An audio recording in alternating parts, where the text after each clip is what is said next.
Linear algebra is often taught as a world of abstract vector spaces and linear maps, but in practice, we live in the concrete. By choosing a basis, we transform abstract concepts into the tangible world of vectors in Cn and square matrices. While the theory is independent of the basis you choose, adopting a concrete viewpoint makes calculations like LU or QR decompositions much more intuitive. Whether we are working with real numbers or complex numbers, the language remains remarkably consistent. In this journey, we focus on finite dimensional spaces, where matrix formulations like Gaussian elimination shine.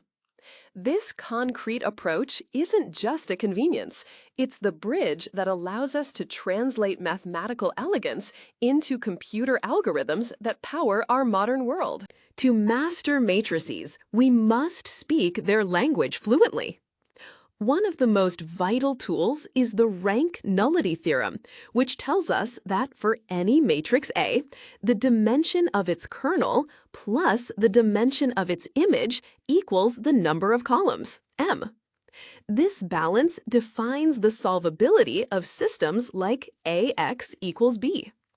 We also encounter the adjoint matrix, denoted A star, which is the conjugate transpose.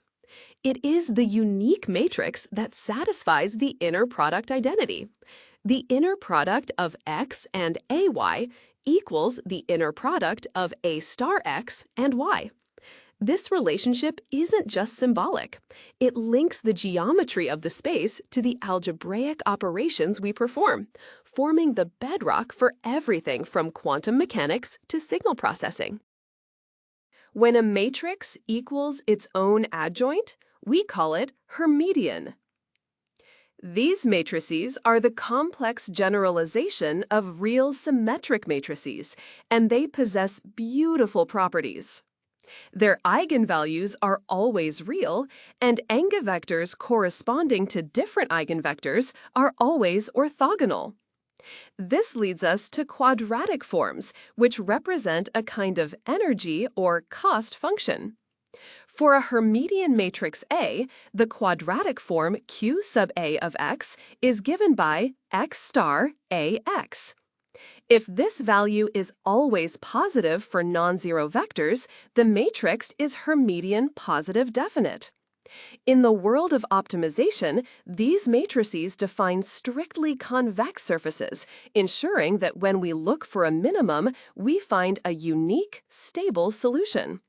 This is why they are central to physics and machine learning. Large matrices can be intimidating, but we can often break them down into smaller blocks. This block perspective allows us to treat submatrices just like individual numbers. A cornerstone of this technique is the Schur complement.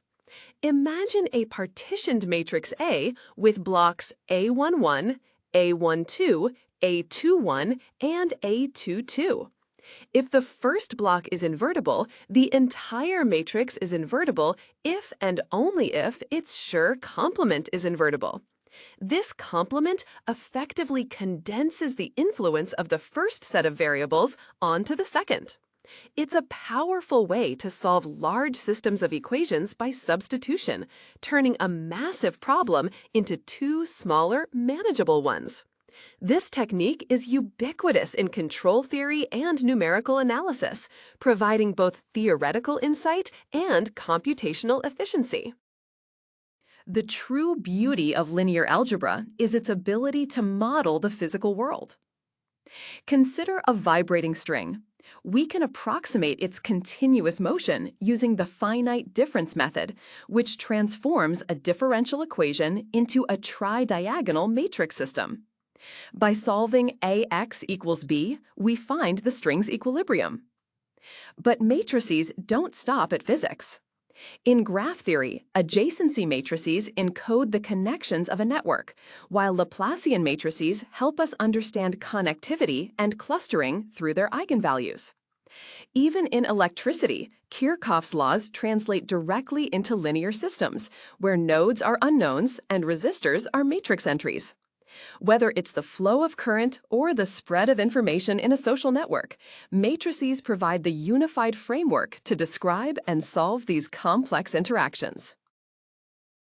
Today, the most famous use of matrices is in artificial intelligence. Neural networks are essentially massive chains of matrix multiplications.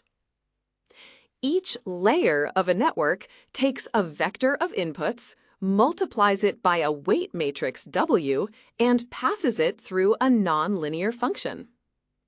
Modern large language models like ChatGPT are, at their core, gigantic matrix multiplication machines.